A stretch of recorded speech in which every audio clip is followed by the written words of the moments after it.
So Turning on the web camera. Huh? I haven't picked any tags. What do you think? I honestly have no idea. I guess rock. I mean, it's not, but okay. I mean, it's not, but that's what they call it. Yeah. I guess pop for the time. Yeah. Obviously. I feel like if you're ever, I feel like you can just call any music pop at this point, though. And it has to be popular during its time. This one was. It was. I don't know. Do they have any like progressive or like prog or stuff in there? There's programming and music production. I mean, it had music production, but I think that applies to every album we've ever reviewed, so it's not very helpful. Hip hop dance. There's a lot of things you call this album. I don't think hip hop is one of them. Trance. In fact, I think this might be the opposite. Trance. I mean, it's vaguely psychedelic. I'm not sure if it falls into the trance. Don't think it counts as trance. Retro. I'll put retro. Yeah, I mean, it's over 50 years old. I'm sure that's referring to the game category, but... Yeah, but, Oh, that's probably good enough. No major glitches? What in is the category? No, that's a tag. Oh, pet sounds 80%. Oh, how's your day been, Coop? Oh, pretty good. Woke up a bit early, did some shopping, bought some vinyl.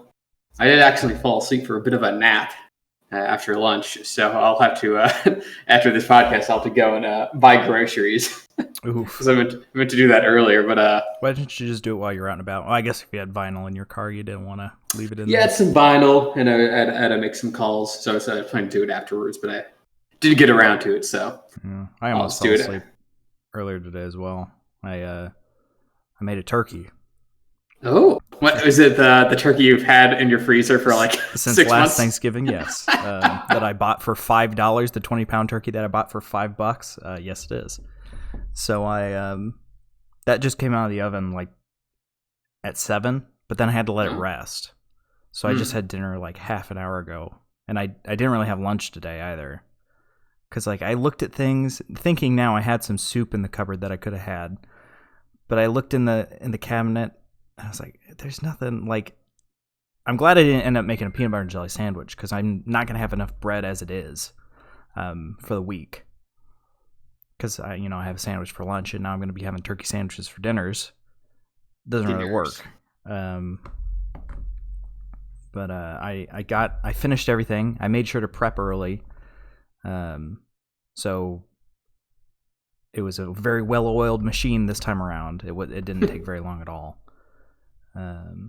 But as soon as I got everything in, I was a bit tired, so I went and laid in the bright sun that was streaming in through the window to warm up a bit. And I didn't fall asleep, but I could have. I very easily could have taken a couple hour nap there. No, I fell asleep for a while. But now when you say a while, like 2 hours.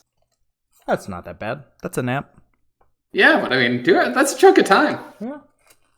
I could have been buying groceries in that time. Yeah, you could have. Said I woke up at like 4:30. I'm like, oh. Why didn't you just go then? 4:30? Yeah. That's not enough time to buy groceries. Oh, sorry. What time is it there now? 5. Okay, never mind. Sorry. It's 8 here. So yeah, no. That's plenty of time. No, I need at least 8 hours to buy groceries. It's a whole day. How long does it take you to buy groceries? I was about to say the same thing. Like, wow, you could get in and out of a grocery store in 30 minutes or less. Yeah, it's depending on what I'm getting. I'm plus travel time at this point. Plus putting it all away. Yeah, it's either throw it in the cupboard or throw it in the fridge. So. Yeah, you got a sword. That's probably well. I load my own bags, so it's. Oh, I do too. And I usually only have the 2 bags. So, and I also don't buy a lot. You only buy 2 bags of groceries for a whole week? Well, it's a big bag. It's the reusable bags. So it's very full. But yeah, I mean, all I do is I get my whatever I'm having for dinner because lunch is peanut butter and jelly and breakfast is an apple. So You got to vary up your diet a bit. you know, you'd think I'd get sick of peanut butter and jelly after all this time, but holy crap, I just like every day lunchtime rolls around and I'm like, oh man, I'm so ready for this peanut butter and jelly. Wow. I mean, power to you. It's a cheap lunch. Yeah. And I get the natural peanut butter as well. Ooh, like crunchy? I do have crunchy this time. But the Kroger brand natural peanut butter is really good. And it's better actually than the natural brand of Jif. Because the natural brand of Jif, they still put a little bit of sugar in that. But this one, they don't. It's just ground up peanuts. There's nothing else in there. Maybe some preservatives or something, but it's really good. Kind of putting me in the mood for a peanut butter and jelly sandwich, not going to lie. And I don't get jelly. I get raspberry preserves. So it's got chunks of fruit in it, and it's also got the fiber of the fruit as well, since it's, the boiled fruit. Oh, so it's a little bit. It's a little bit better than just straight up jelly because it's got a little more oomph to it. Yeah, because it's got the fiber that helps that your body spends calories trying to break down but can't. So, but yeah, I've got turkey, so that's what I'm going to be eating for the next 2 weeks. 20 pounds of turkey. Lord. I got most of the way through carving it. I did a lot better this time. My issue last time was I tried to carve it in the pan, and it was a cheap. Oh, so you're just cutting through the pan? Yeah, I pierced the side of the pan very early on, and all of the juices spilled out onto my stove. It also helped that I just took the shelf out of the oven this time instead of trying to lift the flimsy ass thing out. And he's evolving. He's learning. I just need to buy a turkey pan because that's what you need to make cheesecakes as well. Oh, I could go for a good cheesecake, actually. I don't think I've ever made one again since that one time. Maybe once. But it's been at least 4 years, I would think, at this point. Oh, no time like the present to get a new one. Yeah. But see, the thing is, when I'm cooking for me, I generally don't cook nice things, right? Like this turkey is a lot nicer than I would normally do, just because it was $5. But if I'm cooking for me, my standards are low. I don't have to impress myself. I just do what's easy. Easy to cook, easy to eat. That's what I like to do. So like there's sausage pockets where you cook some sausage, you mix cream cheese and cheddar cheese together, and you put it into a crescent pastry. Yeah, I know what you're talking about. Super easy to cook, even easier to eat. I don't even heat them up. I just take one out of the fridge. I don't need a plate. I don't need a table. I'm just sitting on the floor. I don't even sit down. Most of the time, these days when I eat, I usually stand. I don't know why. Because you gotta go. It's not. I'm not even doing anything important though. I think I just prefer to eat standing up nowadays. You're like a gazelle. Easier to walk back over and get more food, I guess. I don't know. It doesn't interrupt the flow. Exactly. And plus, I spend the rest of my day sitting, so it's like, well, I'll stand for food. For a meal. Yeah. Because at work I sit. Otherwise, I'm at my computer and I'm sitting. I really wanted to go on a bike ride today. It is absolutely beautiful here. Did you not? No, because I had a turkey in the oven. I'm like, I'm not going to go leave for, half an hour, 45 minutes with the oven on. I mean, if you know how long it's going to cook. It probably would have been okay, but I didn't want to risk it. Huh? There you go. Yeah. The rest of this week is supposed to be really nice because today it's only 63, but the rest of the week looks like the high is going to be above the 70s every day with a single day in the 80s, and I am ready for that. I got a sweatshirt on right now. Ooh. I'm ready for the heat. Ready for the warmth. Yeah. It's been about 10 minutes. You want to get on into it? Yeah, let's jump into it. 10 minutes of me just talking nonstop. About your turkey affairs. Yeah. Well, hello everyone, and welcome back to the Audio Shop Podcast. This week we are doing Pet Sounds by the Beach Boys. Just a little side note I was thinking about earlier, Cooper, was maybe we should make some mention in the Twitch page about it's probably every Sunday. Because I feel like with you being in California and going on all these hikes, I'm not going to tell you to not, like, oh no, we got to do audio shop now. Like, no, fuck it. This is the easiest thing in the world to skip. And I feel like you're going to be doing a lot more of those hikes, especially as the summer rolls around. Oh, it's true. Really nice weather. Maybe not every Sunday, but Yeah. We that's what the Twitter's for. Yeah. Follow us at Audio Shop 14. I'm doing the plug-in early today. Yeah. Today we're reviewing Pet Sounds by the Beach Boys. Not the Beastie Boys. Or the Beachy Boys. I listened to the Beastie Boys. I thought we were doing their hit album. The Pet Sounds. Let me just Google a quick... I don't know any Beastie Boys albums. I thought we were doing their famous... Sabotage. Yeah, Sabotage. That's Sabotage! just a song, isn't it? I don't think it's an album. It's definitely a song. I thought we were doing the Hot Sauce Committee. Oh, I know. Frankly, they're very similar sounds to the Beach Boys. Yeah. No, but we're talking about Pet Sounds by the Beach Boys, a classic album. I think many would argue. I'm not sure how much Beach Boys you've listened to in the past, Sam. I got to be honest, very little. I knew. What's the first song on the album? Wouldn't It Be Nice? Most of their music I know is probably Christmas music. They got some Christmas music. They've got some, Surfing USA. It's a classic. That's the other one I know. Surfing USA, Wouldn't It Be Nice? And then the rest is just Christmas music. Just kind of the big ones they're known for. Classic California surfing songs. But this is, and I guess to give a little background to the Beach Boys, in case you're not familiar with them, because they're an older band at this point. They were formed back in California back in 1961. Yeah, say they're older. Just about 60 years ago.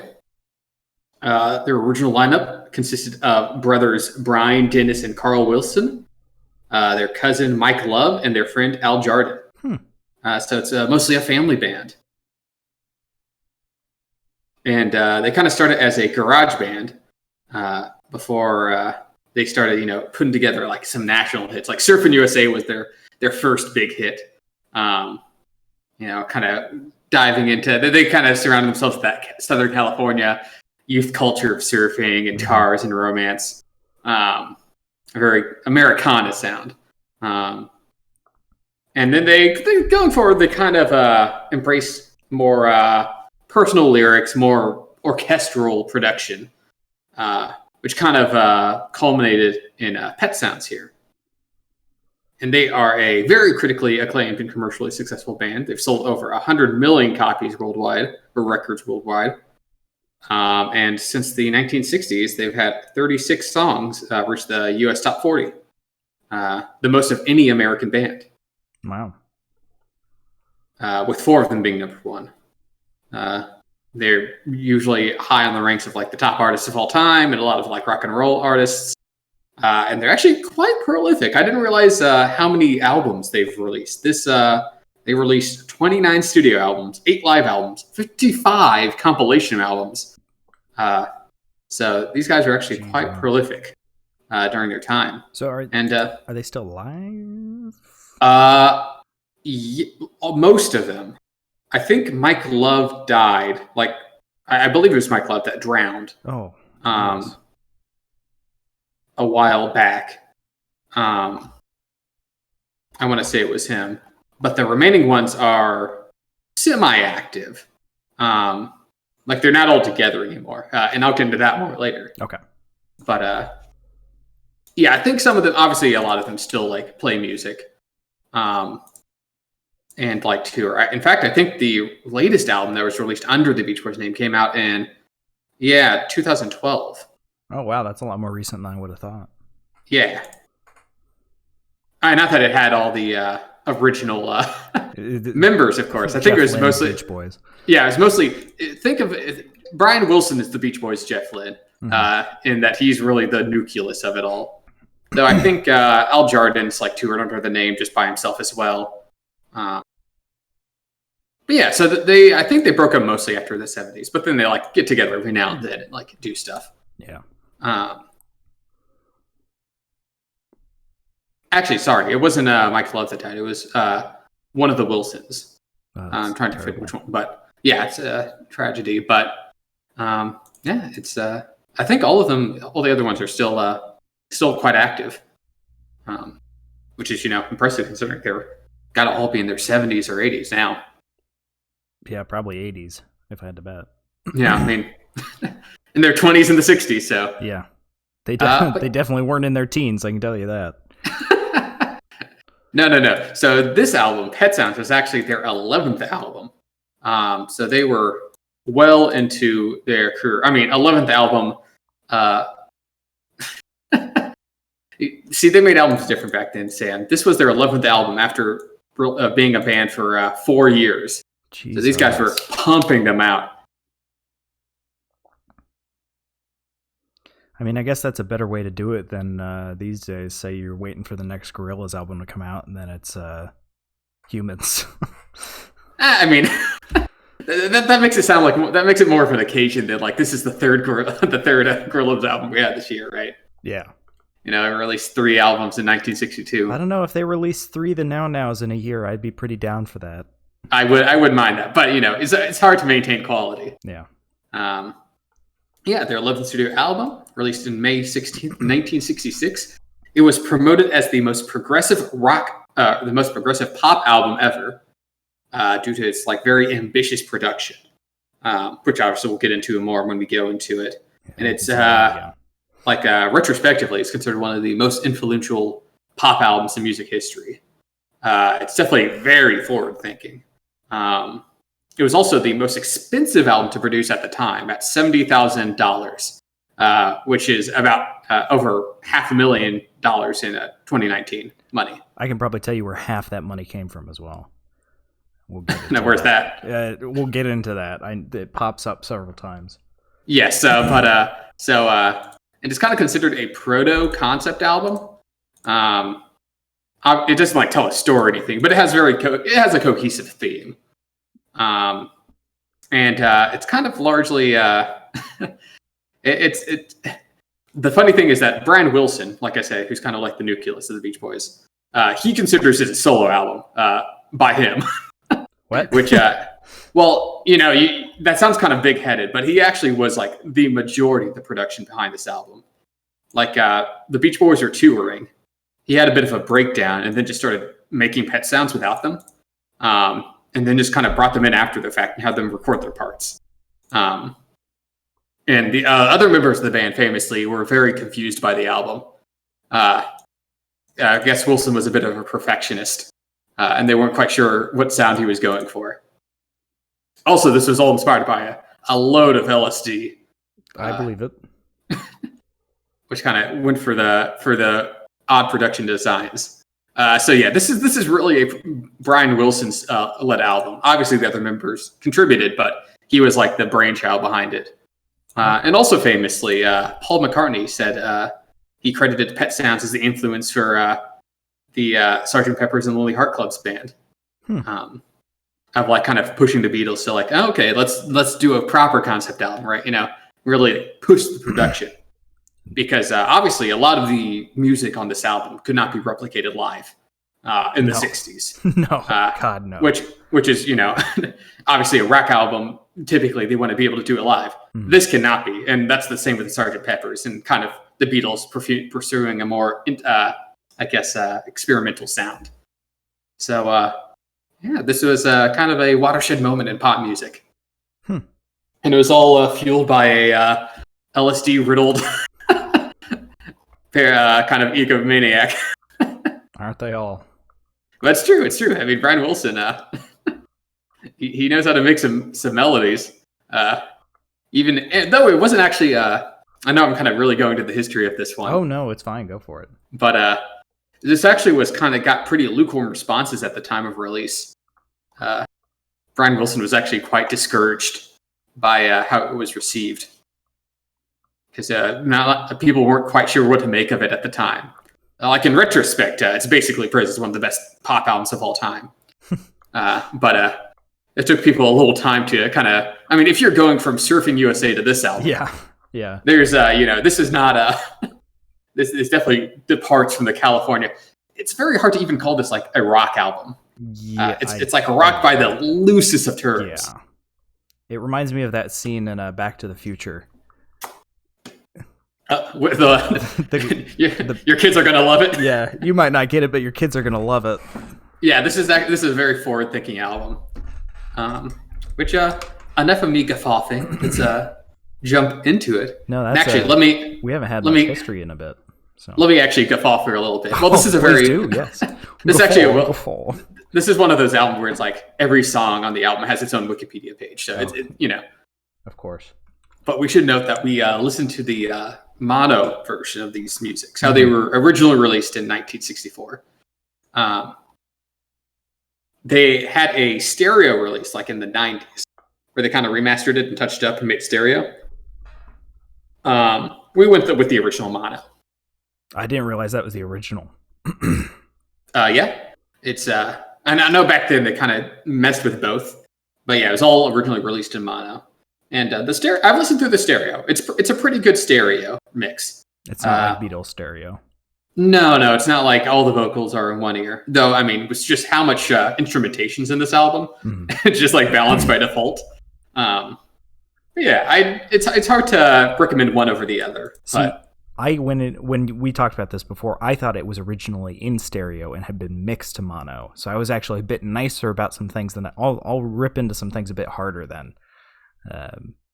Because going into this, I was like, okay, it was recorded in stereo and then mixed to mono, so there's some things that are gonna not translate super greatly. But the fact that it was made in mono, that makes some of these things so much worse. No, it was mixed for mono and then remastered stereo. I see. Okay. Which honestly, I think the stereo does solve some of the wall of sound problems that you run into with the album. But at the same time, it loses a little bit of the charm of the original mono mix. So we like to review it as it was released. So with all that guffawing and history, let's jump into the first track, Wouldn't It Be Nice? And just to be transparent going into this is probably my favorite Beach Boys song going into the review. Yes, it's certainly one of their most famous. Yeah. And it is it's a banger to leave the album off on. I mean, obviously it was one of the lead singles of the album, but it kind of helps to encapsulate the album. It's got some interesting instrumentation. This whole album is very experimental for the time in terms of the fact that like this is basically an accordion-led song. With like an interesting mixture of like plucking a harpsichord and like brass instruments being thrown in as well. It's quite a melting pot. Well, that main instrument that you think of from the intro, that's a oh crap! Now I can't put my finger on it. Now that I've started talking about it. I think it's a harpsichord. No, well, maybe it is a harpsichord. Harpsichord has more of a twanginess to it. This is almost like a harp that they've put through a filter. It might be I think it's a harpsichord. I want to say maybe it is. Maybe it is some sort of like filtered string. It might be. It could very well be just a harpsichord that they've heavily filtered as well.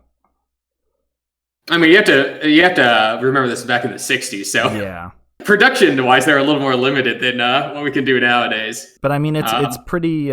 The far awayness is certainly an effect that they achieved. Yeah, it's an echoey effect.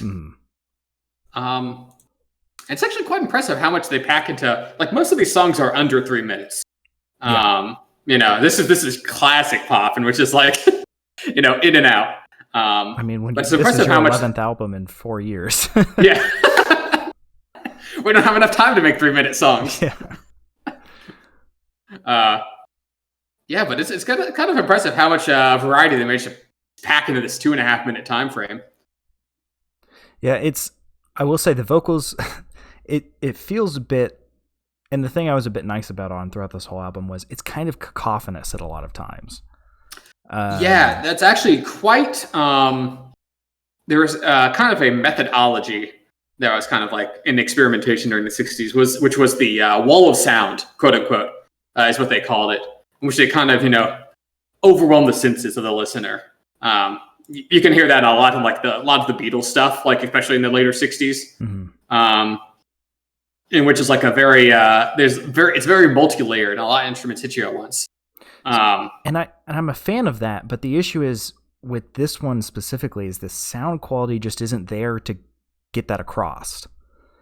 So it kind of just turns into mud. You're mixing mud, as Bob Ross would say. Yeah, there is some muddiness throughout the album. I mean, part of it is, it's recorded in the 60s. Yeah. Part of it is it's mono. Like I said, stereo helps to separate them out a little bit. No, we're not reviewing that. But yeah, there is, with so many layers, it kind of, some can be lost behind it. And especially in this one, there was almost I didn't know how to say it other than there was like a crunchiness to it. Yeah. Through you can just hear some pops and stuff from the equipment. And of course the Beach Boys vocals, which are stacked to all hell.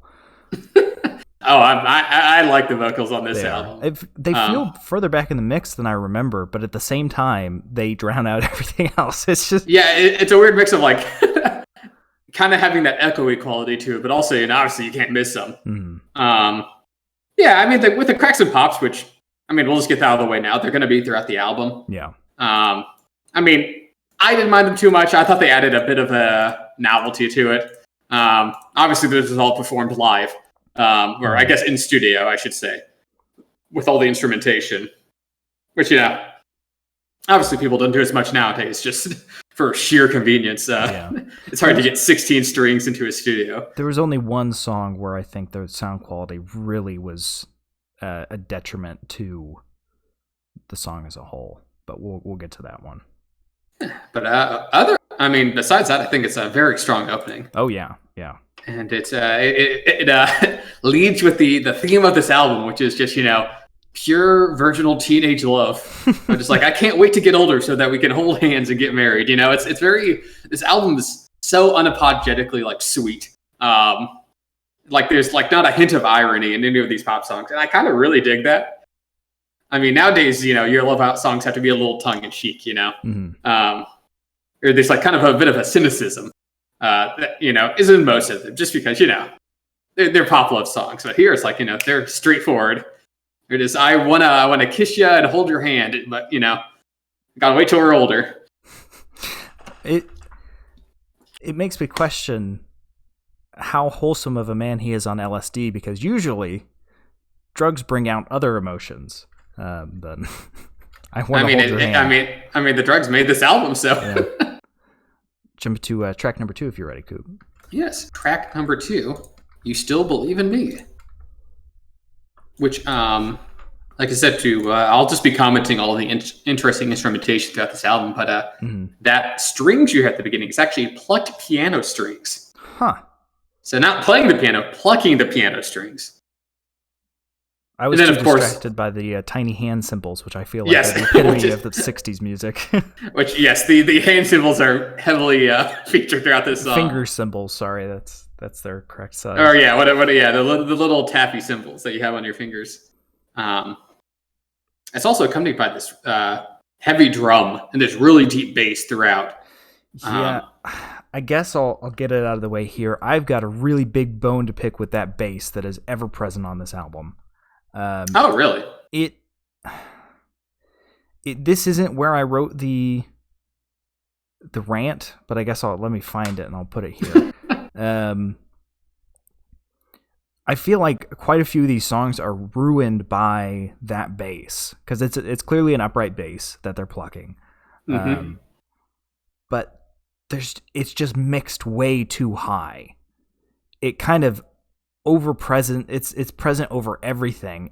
All the little bits going on in the background, like there's a lot of strings here, there's a lot of beautiful wind instruments, there's some harpsichord.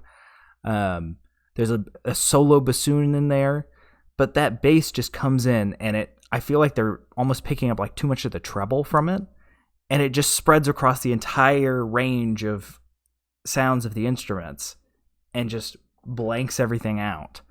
Because anytime it's gone, I feel like the sound is better.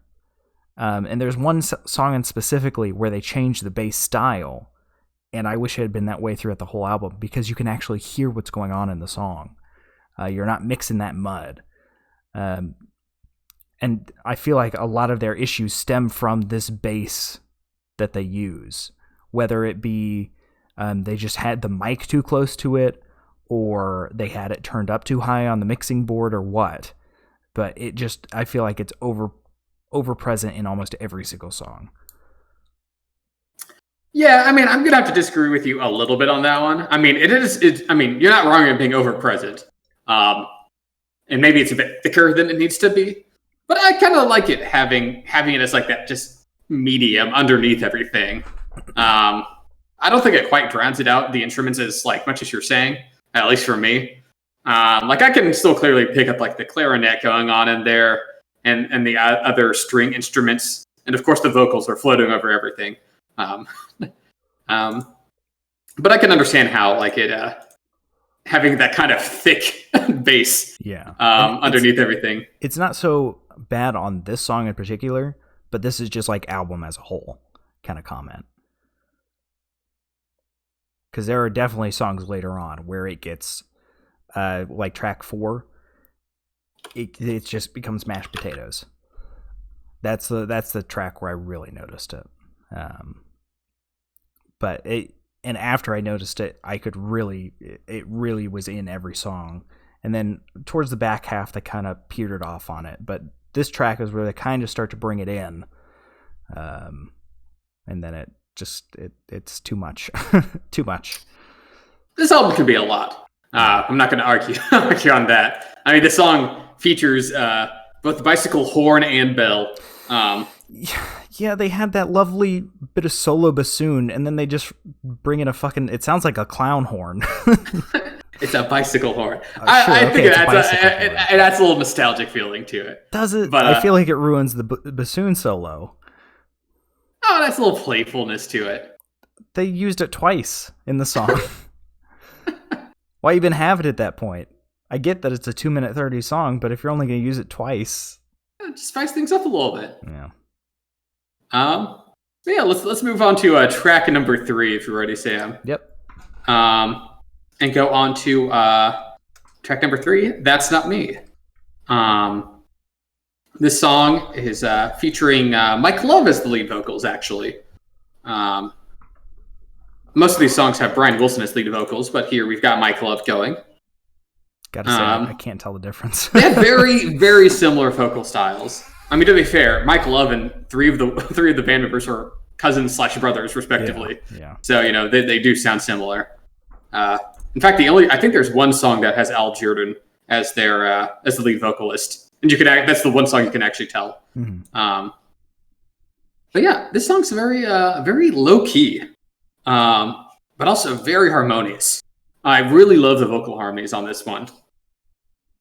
I mean, it's got some bass underneath it, but not as heavy as with "You Still Believe in Me." And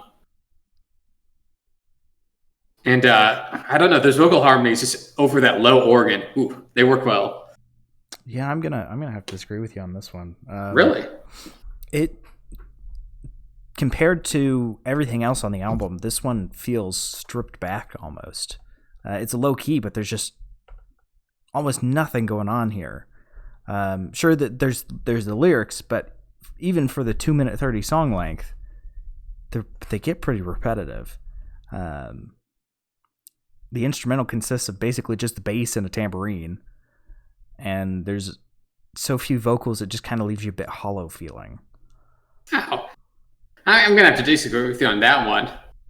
I mean, yeah, it's certainly more stripped back than the rest of the album. But I think that leaves the vocals a little more room to breathe. I mean, Michael Love's kind of going off most of the song.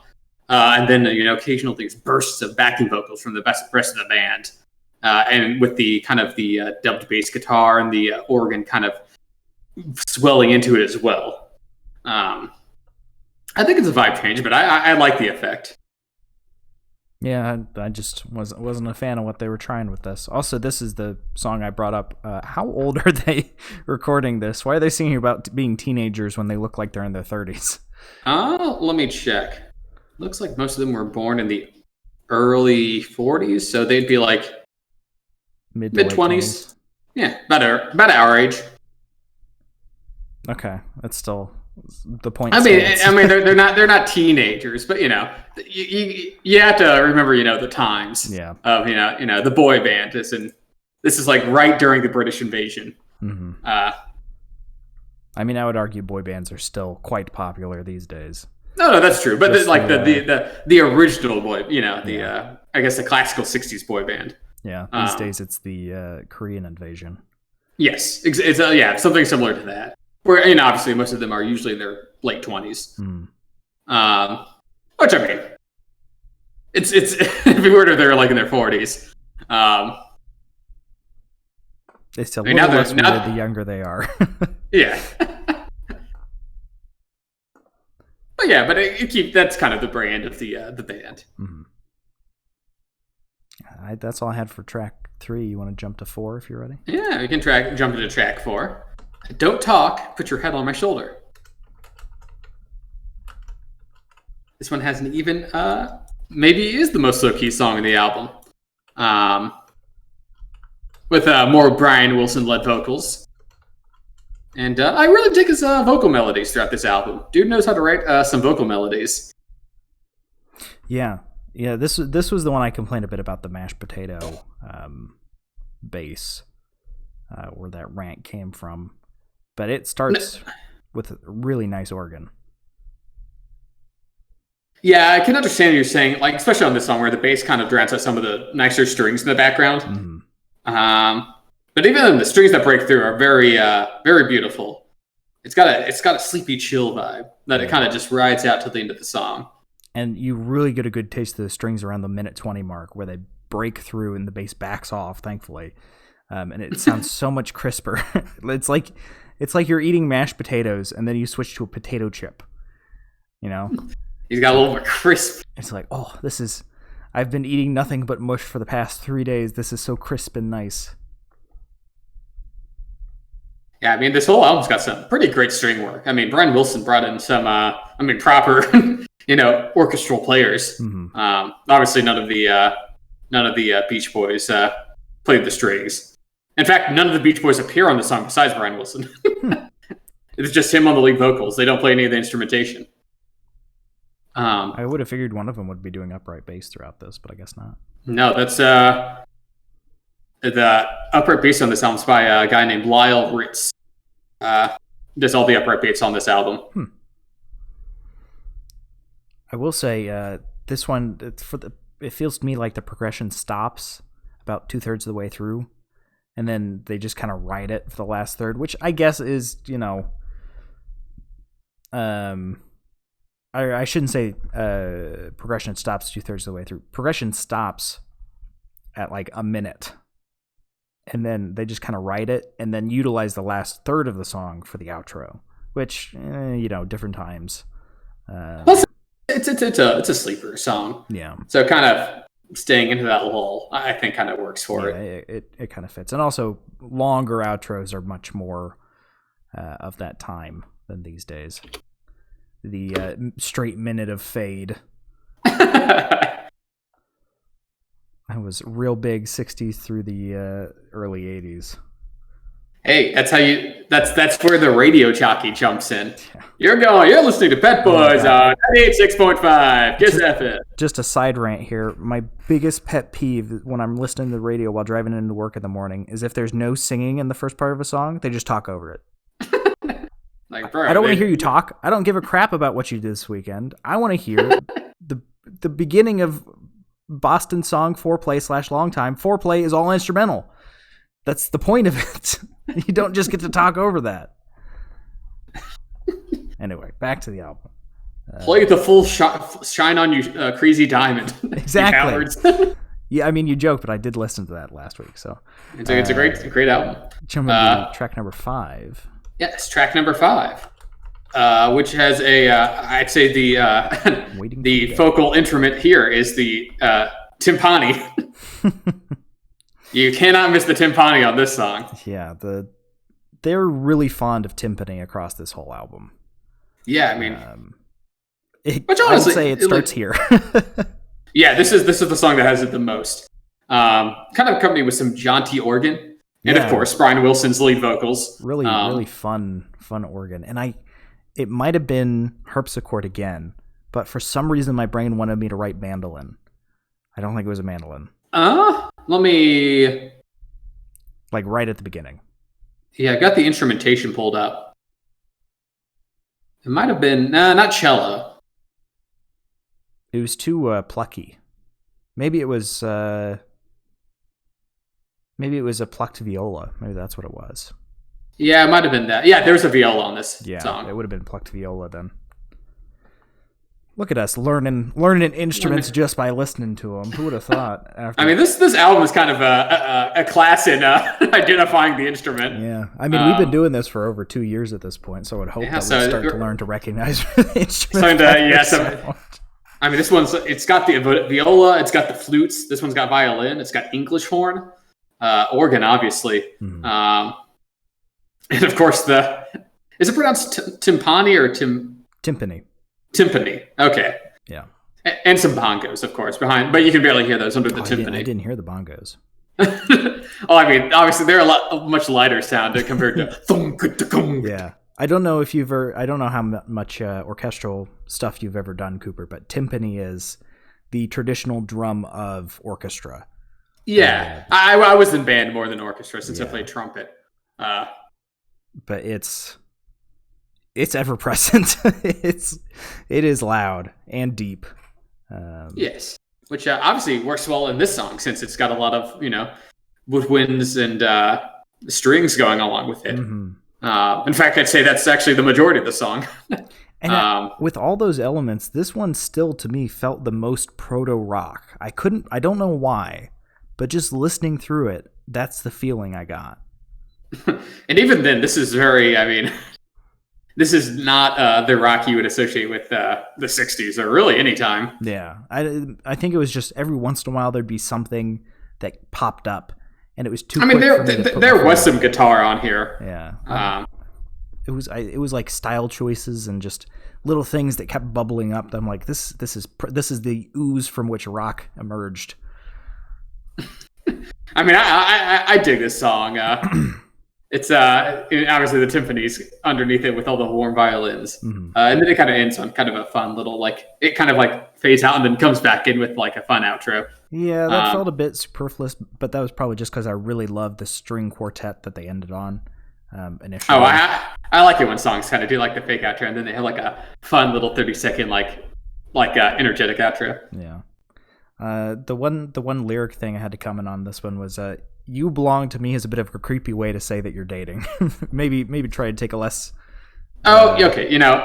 This is the 60s. Yeah, I know.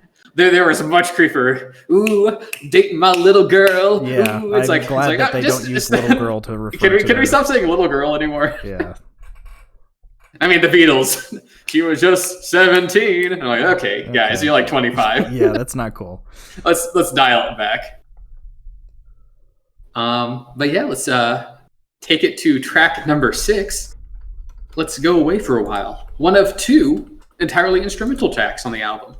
And I gotta say, I wasn't expecting that before, listening to it. Because in my mind, Beach Boys is Christmas music. But even then, Beach Boys are very. They're known for their vocal sound, right? Yeah, they've got their style that's the first thing I associated with them. I should also note, speaking of Beach Boys, this song actually features no Beach Boys whatsoever. No vocals, no instrumentation. It was produced by Brian Wilson, but this kind of goes back to him just kind of this album being his brainchild of throwing things together. Yeah, because usually even if there's an instrumental song on an album, at least one of the band members is playing an instrument. He composed the song, but he didn't perform on any of it. It's actually mostly performed by the Sid Sharp Strings. This song features 12 violinists. Got a nice bit of vibraphone in there as well, which kind of acts as the vocal line, which I really liked. Yeah, the vibraphone on this song is it leads to this very ethereal, kind of like a heavenly feel to it, and of course with the entire string section backing it up. And I gotta say, I love how much woodwinds are used throughout this album. And I'm glad they didn't use any brass. We'll get to the song that really made me realize if they had used brass, it would have been hell on earth. Definitely would have muddied up the sound a bit with the sharpness, but the very mellow sounds of the woodwinds really work throughout the entirety of this album. Yeah, this one goes down smooth. It's very cinematic, and it's like right in the middle of the album, so it's like a nice instrumental break. Mm-hmm. I got older albums, especially. They don't typically are known for good song placement in terms of the album structure. So I appreciate this being right in the middle. Yeah, you gotta keep to that AB format, man. I mean, they will, because they're B-side. They bounce off on the B-side at the beginning. But let's go to the A-side closer, if you're ready, Sam. Yeah, the only other thing I had for this one is that's a lot of timpani. I mean, if any song's going to have it, it'd be this one. Yeah. Track number 7, Sloop John B., which is the closer for the A-side. Which is not written by the Beach Boys, or not like originally. Mm-hmm. It is actually a Bahamian folk song. Okay. Or from the Bahamas. It's sorry, I did not hear the B there. No, yeah, actually, I guess a folk song from the Bahamas. Okay. I guess originally written like the 1960s or 1916. It's kind of like a bit of a folk sailing song. Okay. Yeah, I like because they got a little bit of that banjo. And this is the song I was talking about that actually has a version of the bass that I like. Which probably goes back to it being a folk song. Yeah. The bass they use in this one, you can almost like hear the finger coming off the string. It's very twangy. It's just overall very nice. Very nice to listen to. Yeah, the vocals on this one's really nice. I mean, obviously it's a folk song, so it doesn't have the most complex structure as a folk song would. But the vocals on here are very, very intricate. Like all 5 of the Beach Boys are like doing these stacked vocals during the chorus. Mm-hmm. And actually, I was reading. Oh, sorry. I was just gonna say that vocal breakdown at minute 50, where it's just the vocals as well. Which yeah. I was looking into it. Brian Wilson, like I said, a bit of a perfectionist on this album. He spent like 3 months in 1965 just polishing the vocals on this song, as well as recording some of the compositions. Honestly, I believe it. I have one of the things I noted for this one is just it's so crisp compared to everything else we've heard. Even before when I said it was crisp, this one was crazy how clear it was to me. I don't know if that part of it was just due to the remastering, but it was the sound quality jump between the previous songs and then this one was insane. It's probably because Wilson spent like a third of a year just getting this down. Yeah, you can really tell. Yeah, I mean, obviously it's got a much different vibe than the other songs, given that it wasn't originally written by them. But honestly, it's kind of a nice way to end the A side. Yeah, I like it. It's a good song. I mean, it's a bit of a sailing song. That's been Beach Boyified. Yeah, I was confused. I was like, is this about being in the military? I couldn't really place what the lyrics were trying to talk about with this one. Yeah, I think it's originally just about it's originally called I Want to Go Home. Yeah. I think it's about a sailor just, missing. It's like the opposite of the song Brandy. Mm-hmm. It's like the sea sucks. Yeah, why do you want to be out here? Why would I want to be out here on the ocean for 8 months? With that, that's the end of side A. And you can flip on over to track 8, first song on side B, God Only Knows. Mm-hmm. Which is similar to the ELO song Heaven Only Knows. Which is the opener to a little-known album called Bop, Balance of Power. Yes, truly the Beach Boy album of the 1990s. Now, of course, this song starts with the classic trio of accordion, Christmas bells, and horn. With the horse clopping. Don't forget that. Oh, yes. Which actually, kind of adds to a oddly Christmassy vibe to this. But it kind of ascends into this like heavenly sound. Mm-hmm. This is a very sweet song, like both thematically and like auditorily. Mm-hmm. They bring a little bit of banjo back as well, and this is where I finally picked up. Each song, or almost every song, there will be several instruments that come in for like a bar, and then just leave of the whole song. Yes. And that is where half of the budget went, is paying for these singular instruments. I know for sure there's, in track 11, there's an instrument that pops in for literally less than a second for the only time on the album. Yeah, you get the sense that Brian Wilson really, money was not an expense at this point. Yeah. Which honestly, I think, obviously this album has a bit of a kitchen sink in terms of instrumentation. I think that's mostly to his benefit. At least with the banjo, they were reusing an instrument. But track 11, we'll get to that one. I'm curious if you heard it. Oh no, I'm not sure what instrument you're thinking of, but I'm sure I'll remember when we get to it. Well, I mean, you're listening to the music, so you've already got an advantage that I can't have while streaming. Oh yeah, I always listen to music while we're listening to it in the background, just to help it be in my brain.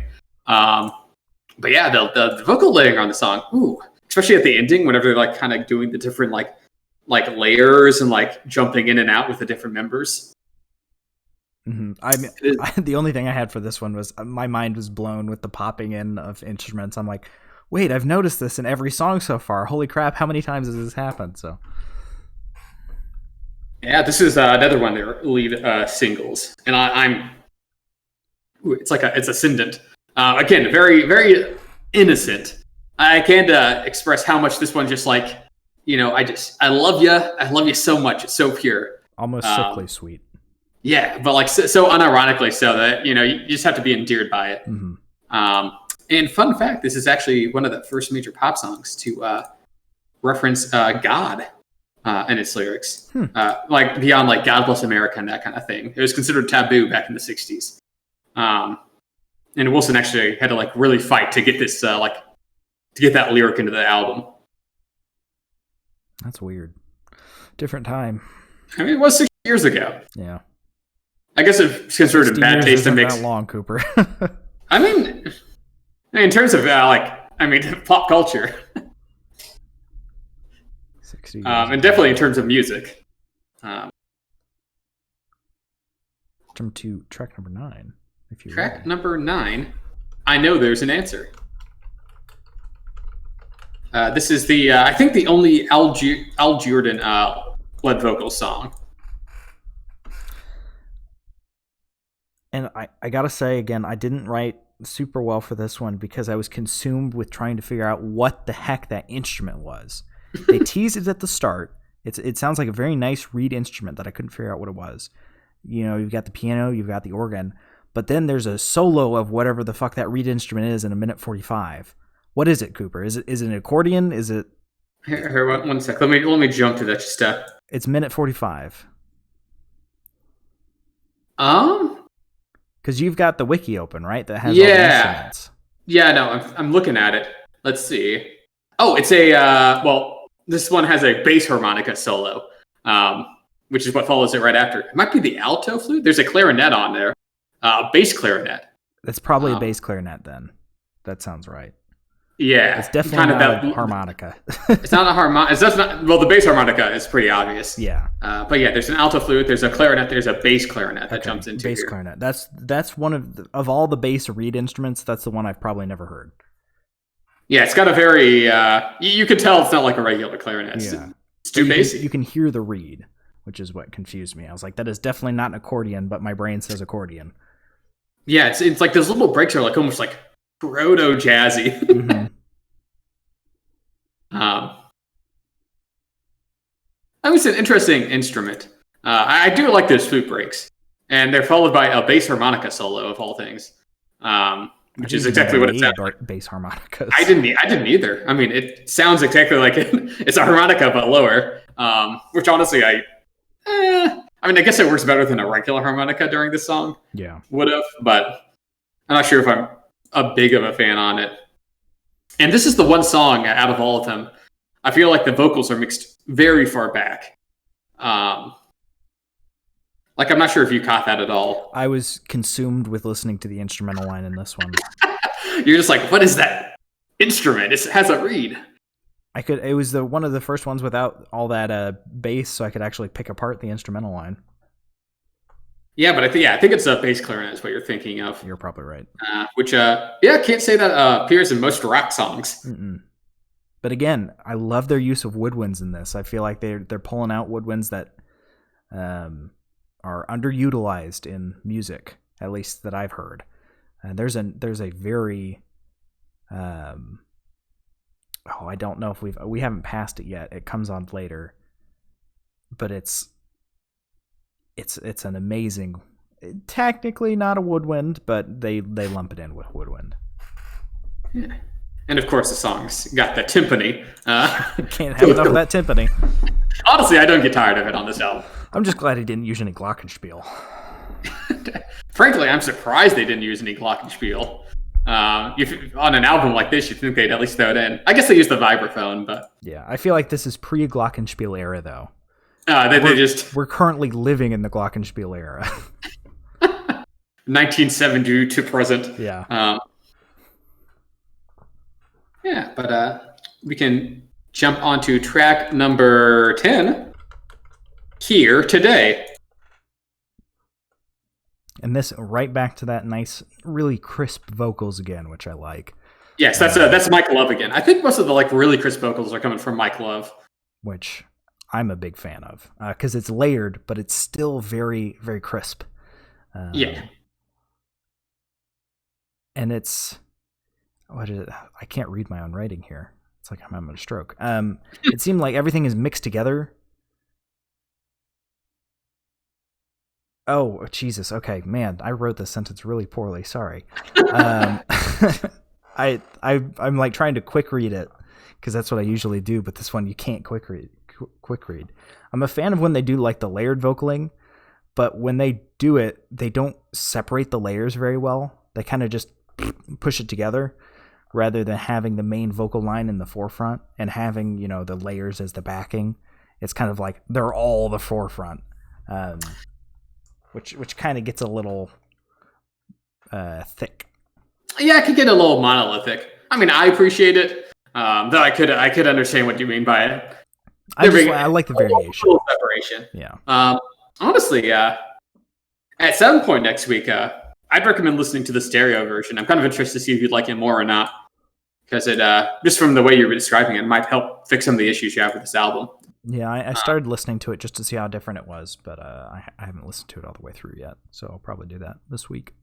Yeah, but this one's a pretty fun song. Yeah, I mean, I like Mike Love's vocals. I mean, it's got some fuzz on it, audio-wise, but obviously that's all the songs. This one, sorry to interrupt you. This one was the one I was thinking of. There is a lot of peaking in this one, and I think it's mostly coming from the timpani. But it's the instruments and the vocals. Yeah, maybe it was just the way it was recorded. This one definitely, I think, maybe shows the age out of the most out of all of them in terms of its production. Not that it's a bad song; it's got a really solid foundation. This one feels like the least remastered, if that makes sense. Mm-hmm. Yeah, you can definitely hear the age in it because you'll get to a point and he'll hit a note and it'll just peak, and you're like, "What? That's not even that loud." This one definitely most closely simulates like listening to like an old vinyl. It's like a little warped. Yeah. Yeah. Through some subpar speakers. Yeah. But still, all the instrumentation it's pretty great. Yeah, and then the lyrics are like a diss track for a girl that broke his heart or something. Or sorry, I said a girl that I can only assume broke their collective hearts. Yes. I mean, just assume any of the lyrics on here are written by Brian Wilson. Is typically, Yeah, this one's actually towards the back half of the album. There's a couple ones where they're a little sad. They're not quite as like a lovey-dovey. It's still pretty upbeat sounding, though. I mean, they're still, they're not like sad, but this one, the next one, and honestly, the last song of the album are a little more like a little more melancholic, which I think lends to why it's considered like a proto-concept album, because there is a definitive like emotional arc to this album. Which, not to play my hand too much, but the last song is basically kind of like growing out of the teenage love years. This kind of theme. But speaking of which, you can go to the next track if you're fine with it, Sam. Yeah. Track number 11. I just wasn't made for these times. Which, as the title suggests, is a little more forlorn. Kind of describing like, just being unsure of your place in society. I had a hard time taking this one seriously, if I'm going to be honest. Were you just thinking a wrong generation type? Well, that and just the constantly repeating line. Sometimes I feel very sad. I mean, yeah, this isn't Shakespeare. Yeah. And then every time they repeated, I just wasn't made for these times. I was thinking, man, I really hope him not being built for these times is referring to like the Vietnam War and not social progress. No, I mean, that's what I assume. That's what I was hoping. Yeah, I don't think he's complaining about Martin Luther King Jr. on this song. But Cooper, it's the 60s. You never know. But they're a rock band in the 60s. That's true. One of the more liberal groups of people. Though, I mean, even though the lyrics are obviously pretty simple, the vocal line, especially on the main chorus line, that I wasn't made for these times. I don't know, but that melody just gets me.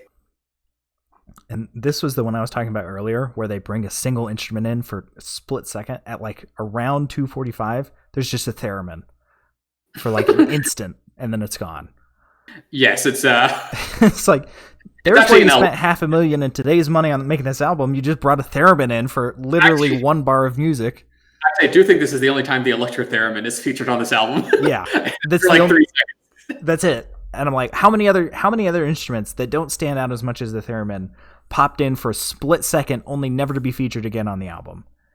Like the bass clarinet, at least it was a prominent feature, but like how many other random little woodwinds that sound similar to the other ones are just there for a minute and then gone? I should mention that the song also features such instrumentation as the electro theremin, the mando guitar, piccolo, and cup with sticks. Cup with sticks. That's what it says on the Wikipedia page. Yeah, piccolo's not very far out there. That's a pretty standard orchestral instrument. Certainly out there for we keep calling this like a rock album. I think we can agree this is not a rock album. I'm thinking of it more as he called in orchestra and got them to come in, so that's not too far out there. Yeah. Except they just told the brass to stay home. It's certainly more orchestral than rock. Yeah. Although orchestral, I guess it does. For some reason, I'm thinking of my my high school mixed orchestra, which I don't think actually had woodwinds in it. I think it was only brass, really? Which is very odd thinking back on that now.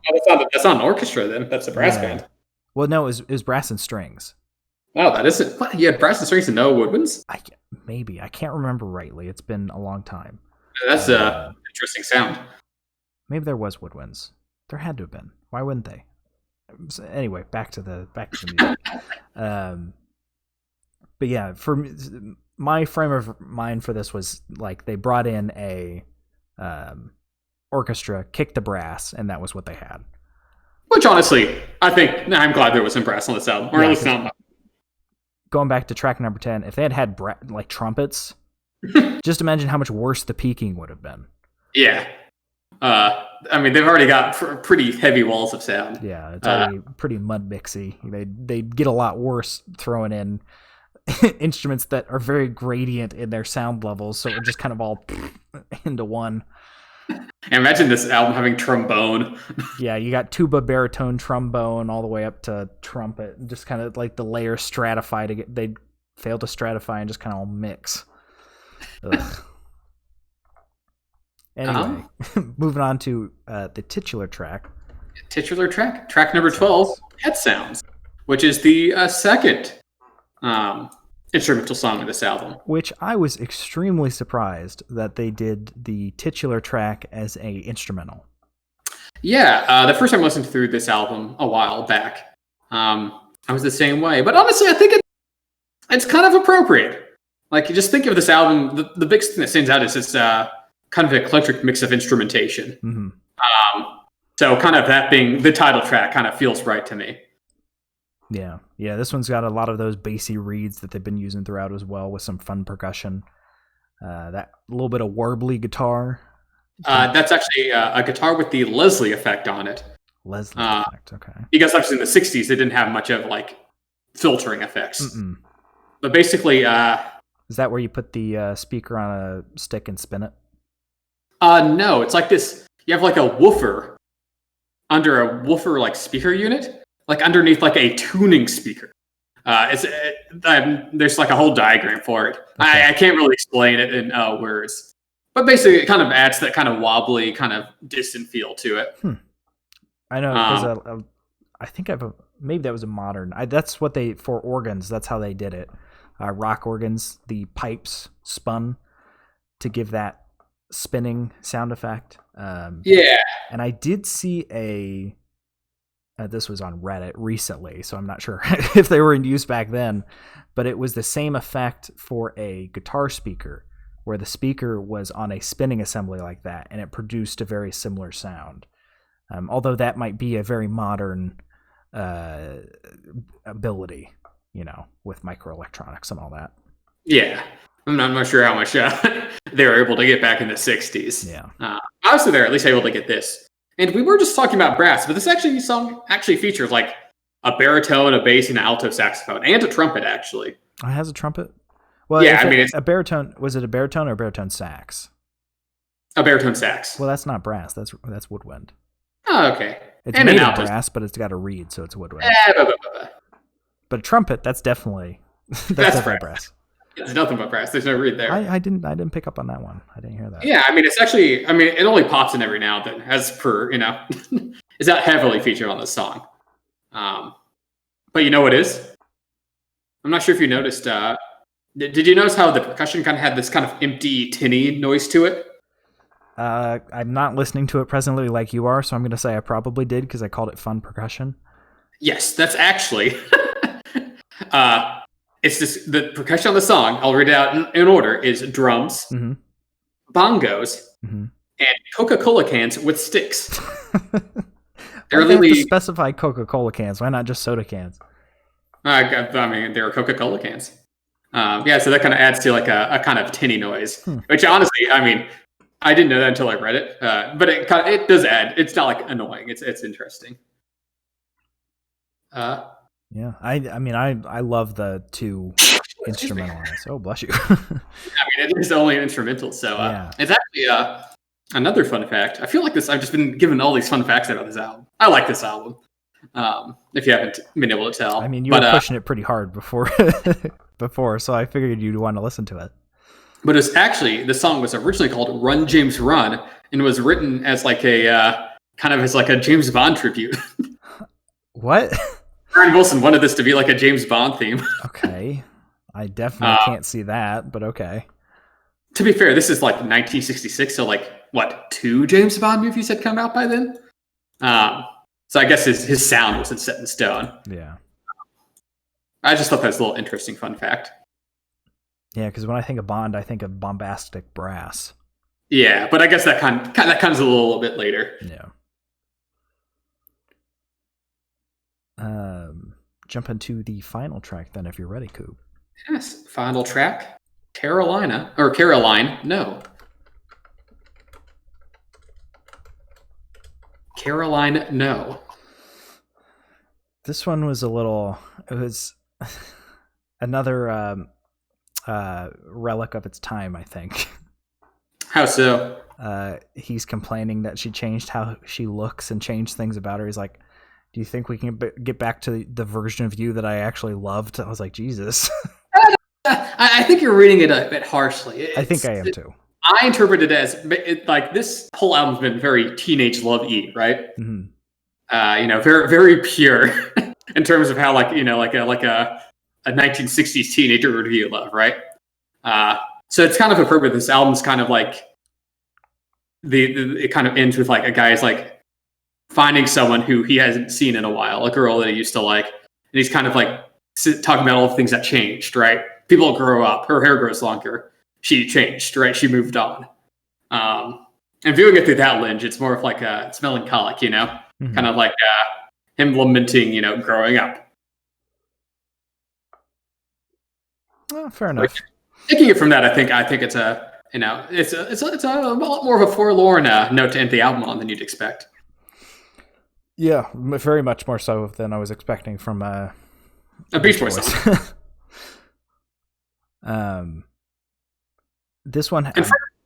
Sorry, go on. I was just gonna say, correct me if I'm wrong, but it sounded like there was a bass flute in this one at like 2 minutes, or at least that. I know there was a water jug on this song. Maybe that's what it was then. Because yeah, it's like this very low, you know. It sounded like a flute. I was like, that is definitely wind being blown across an opening, but jug makes more sense. Yep. And of course, this whole song also heavily features the vibraphone, which I've been a fan of with this album. And I really love the vocal melody. I mean, I've been saying this entire album, but I don't know. Brian Wilson really puts probably the most emotion vocally this whole album has is on this one. And I think it pays off. Yeah, it's good. Especially like it faded out like halfway through, and I'm like, hold on, what's going on? And then there's the train and the passing train at the end and barking dogs. I guess that was the pet sounds that we were promised. Yeah, pet sounds. Yeah. It's kind of an interesting, almost like mysterious way to end the album. Like, you know, someone leaving town, I suppose, which, you know, thematically works with the song. It felt a lot more modern than the rest of the album. Yeah, having like a kind of a live recording of like a train and like ambiance. There's just something about it that instantly was like, this is much more 90s than 60s. Yeah, but it was, you know, all made in the 60s. Yeah. Interesting way to end the album, though I don't dislike it, honestly. No. I think it's a lot more interesting than Song Fades Out. Yes, agreed. Yeah, would have been. I'm glad that is not the norm anymore. But yeah, that's Pet Sounds. That is Pet Sounds. So Cooper, we'll do you first, since you're you seem to very much like this album. What is your favorite? Let's do worst first. What is your least favorite and then favorite song on the album? Okay, least favorite. I probably have to go. I know there's an answer. It's like the most skippable for me. It's not like a bad song. It's got like the bass harmonica solo and that bass clarinet. But you know, vocally, the vocals are pretty far back. The bass is a little bit much, and I'm not a super big fan of it. You know, I'm never itching to listen to. I know there's an answer. In terms of favorite, man, that's a tough one. Like I love the lead singles. Wouldn't it be nice? And God Only Knows. And I think Caroline Knows is a great closer. And I really like the instrumental Let's Go Away for a While. This is, there's a lot of good songs on this album. I guess maybe I have to give it to God Only Knows. Just because I've listened to that one the most, but depending on my mood, I could go with any one of these, honestly. Of the four I named. Mm-hmm. What about you, Sam? Well, I gotta say my least favorite is gotta be That's Not Me. Like I was saying when we talked about it, I know we had a disagreement on that, but it just felt really hollow to me. Not a whole lot going on in terms of like they did wall of sound for almost the entire of the album, and this one just kind of feels stripped back in comparison. Maybe it would grow on me with even more listens, but I don't know. Just of them all, and it's not a strong dislike. It's just kind of like, yeah, this one's, you know, a little bit worse. Yeah. And then for best, I'm a basic bitch. I gotta do Wouldn't It Be Nice? Even after listening to everything else, that's still my favorite. I mean, it's a great song. Yeah, even maybe with because I know there's quite a few albums that we've done in the past, like Hawaii Part 2. where I have an initial favorite after the first couple of listens, and then I add it to my, rotation, and, 4 months down the line, a completely different song is my favorite. So I feel like that would probably be, I definitely can feel that being the case with this album as well, but I'm not listening to this for 4 months before we do a review on it. No, Wouldn't It Be Nice? Definitely like the most like upfront, like just enjoyable song. Yeah, I really like that far off effect that they do as well. Yeah. So let's. I can't remember. Do you remember who did the rating system last time? I think I did it last time. All right, I'll give it a go this time then. So I'll let you take over. At Audio Shop, we decided to make not a car themed podcast about music, a music themed podcast or music podcast themed around cars. So we've got the 1 out of 5 rating, which is top of the top, cream of the crop. Rises to the top is Showroom. That's 5 out of 5. And then we got 1 out of 5 Scrapyard. Ooh, yuck, get away from me. This is the Imagine Dragons origins of my life. This will probably take at least the time I've listened to times 10 away from my lifespan. And then, high, low, in between, how we feel that day affects it, yada, yada, yada. And I'll go first because I imagine Cooper's going to be upset with me. I'm going to give it a fixer-upper. Oh, my heart! Not even a like new? No, I mean, it's a good album, but I didn't really have any strong feelings about it. I definitely say listen to it. Yeah, it's definitely worth a listen, but I don't know. I just for some reason it didn't really invoke any strong emotions for me. Maybe the stereo will help with that. We'll see. But it was like, yeah, this is an all right album. I mean, you're entitled to your opinion. I mean, I personally, this album does show its age in some areas. 60 years old, it can't be helped. Mm-hmm.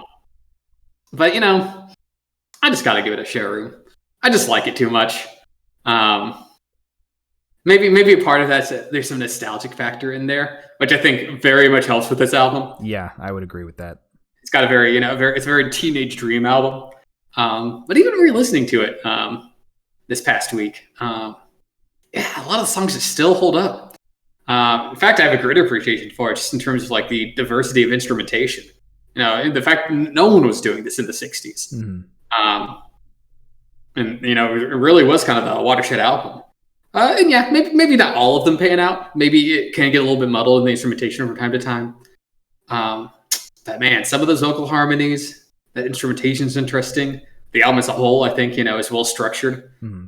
It's not even just the individual songs. You kind of think of Beach Boys, you think of like the single, but this is an album experience. Maybe Brian Wilson had to do a bunch of LSD to get this, but I think it paid off. For me, it's a classic. It shows its age in some areas, but you got to respect the OGs. So I got to give it a Showroom. And I mean, I would say definitely listen to this album because it is I'll say it. It is the catalyst for a lot of modern music. This album crawled so that Sgt. Pepper's could run. Mm-hmm. Yeah. Just personally, if somebody put a gun to my head and said, "I'm going to kill you if you ever listen to Pet Sounds again," I'd be like, "Okay, well, I probably wasn't going to anyway." So. I'd probably ask if he means the mono mix or the stereo mix. And then he would pull the trigger. Can I choose one? Or it doesn't even have to be the remasters.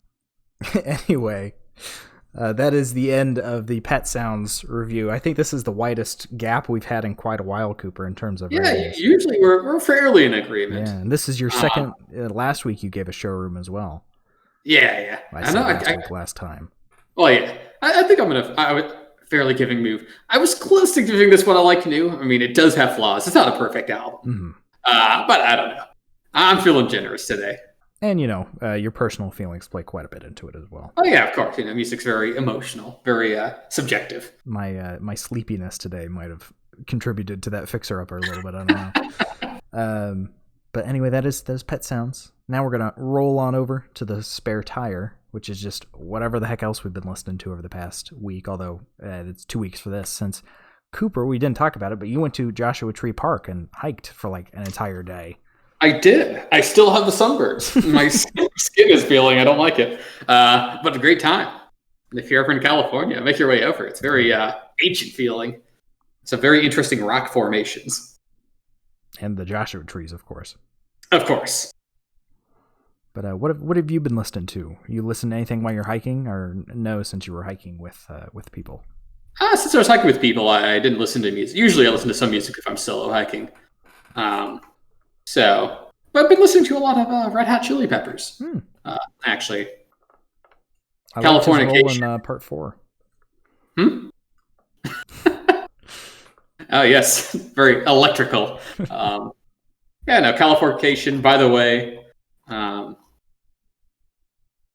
so kind of been listening through their back catalog some.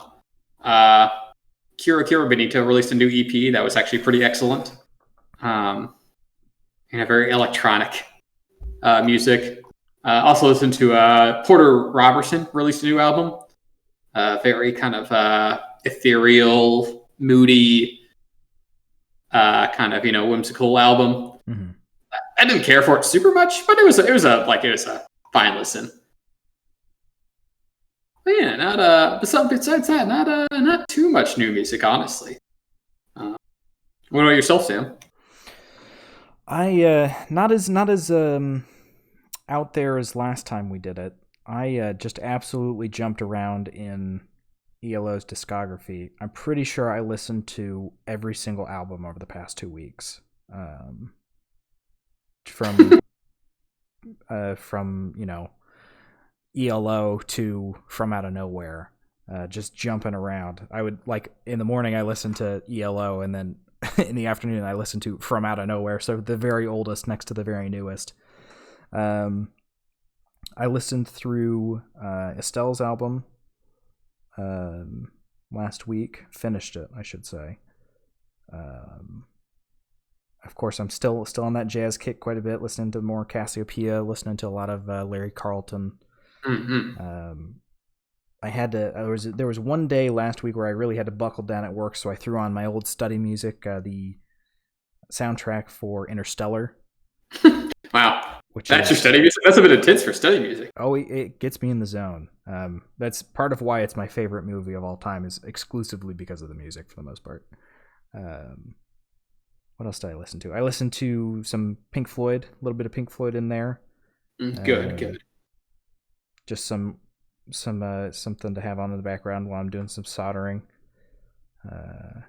For some reason, I really wanted to listen to Always Something There to Remind You by Naked Eyes. I just love something there to remind those bells and organ. I love them. They just sound so nice in songs. Yeah, that's pretty much it. Just somehow I listened to every single ELO album. Looking back at it. Whoops, all ELO. Yeah, because the original, or is that ELO Part 2? I think that's Part 2. But those old ones had a very, very different sound, and sometimes you just crave it. Much more orchestra, much less electric. They really did, lean to the orchestra a little bit more in the beginning than the end. Yeah, and some of them are quite out there, like Battle of Marston Moor. It's a very far out there song. But yeah, so that's the podcast for this week. You got any hiking plans next week, Cooper? Or are we thinking about doing it next week? I'm not sure yet. I'll probably go hiking somewhere, but I don't think it'll be quite as much of an endeavor as last time. So hopefully it won't be as spent. We're tentatively planned for next week then. So keep an eye on the Twitter at AudioShop14, and we'll keep you updated of what we're listening to. And if you liked what you're listening and you're listening right now on Twitch, you can scroll down and click on that picture of Jeff Lynn. He's the guy with the afro and the glasses. And it'll take you on over to YouTube, where all of our past episodes are. they're there. Whether or not I've made them live or yet not, I think the past 2 weeks I haven't done yet or something. And if you're listening on YouTube and you like what you hear, you can hop on over to Twitch. Usually Sundays 8 PM EST. That's getting a little more iffy now that Cooper's actually out and about. I'm sure it'll be even more iffy once the pandemic ends. Just got. Oh, didn't you hear, Sam? They decided to make another year of pandemic. It's because the first one went so well. Puxatawny Phil saw a shadow in 6 more months of pandemic. Oy. I certainly won't be going out on a Sunday night, or going out on anything that will have to have me recover. Mother's Day, we won't be doing that, but. Oh yeah, of course. But yeah. Anyway, thank you so much for listening, and we will see you next time. See you later, shoppies. See ya.